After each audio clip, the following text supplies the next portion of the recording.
On l'a tous déjà fait, ce geste presque automatique, brancher son téléphone sur un port USB public.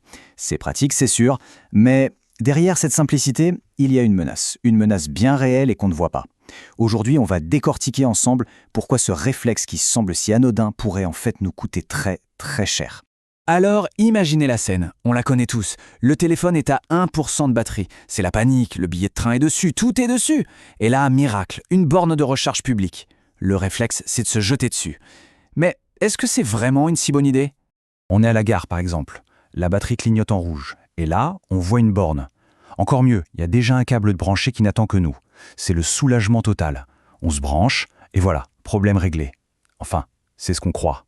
Sauf que ce câble, ce n'est pas un cadeau du ciel, c'est un piège. Quelqu'un l'a lissé là exprès. Et à l'intérieur, il y a un petit virus qui, à la seconde même où l'on se branche, se met au travail pour s'infiltrer dans le téléphone. Mais attendez, comment un simple câble de recharge peut faire ça? C'est juste un fil, non? Eh bien pas exactement. Pour bien comprendre, il faut regarder de plus près comment l'attaque se déroule. Et les experts en cybersécurité nous ont montré à quel point c'est simple. Et attention, on ne parle pas de gadgets d'espionnage hyper sophistiqués et hors de prix, non. Ces câbles, modifiés avec une puce, on peut les acheter sur Internet pour quelques dizaines d'euros. D'ailleurs, ils sont tellement demandés qu'ils sont souvent en rupture de stock. Ça veut dire que n'importe qui peut s'en procurer un. Concrètement, comment ça marche? C'est simple, dès qu'on branche le téléphone, la petite puce dans le câble se connecte en douce à Internet. À ce moment-là, un pirate, qui peut être à des milliers de kilomètres, prend le contrôle. Il peut tout copier, les photos, les messages, les contacts.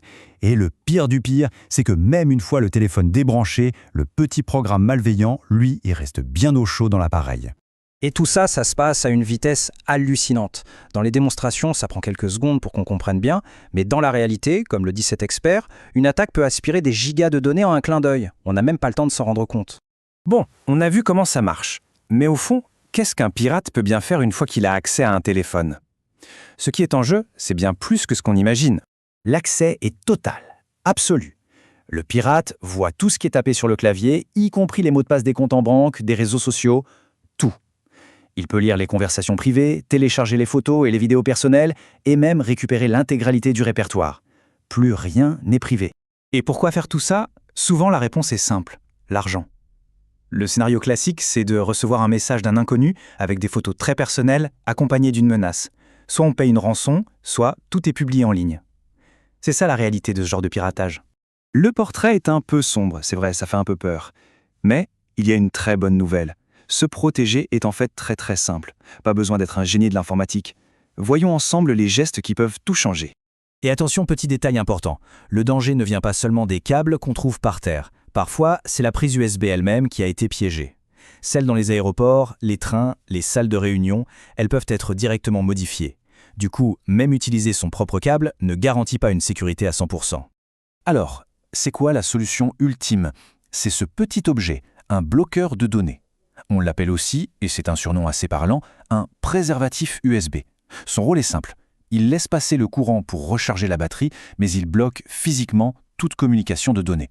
On le met juste entre le câble et la prise, et c'est tout. Et le plus fou dans cette histoire, c'est que cette tranquillité d'esprit ne coûte quasiment rien. On en trouve sur Internet pour une dizaine d'euros. C'est un tout petit investissement pour une protection qui, elle, est maximale. Donc pour résumer, quels sont les bons réflexes? D'abord, règle d'or, ne jamais utiliser un câble qui ne nous appartient pas. Ensuite, si possible, toujours préférer une batterie externe ou son bon vieux chargeur sur une prise murale classique. Et si on n'a vraiment pas le choix et qu'on doit utiliser un port public, alors la solution numéro 1, c'est ce fameux bloqueur de données. Voilà, maintenant on sait. La prochaine fois que la batterie sera au plus bas, ce petit port USB public n'aura plus tout à fait la même saveur. Est-ce que c'est une aide bienvenue ou une porte d'entrée potentielle pour de gros ennuis? Maintenant, on a toutes les cartes en main pour prendre la bonne décision.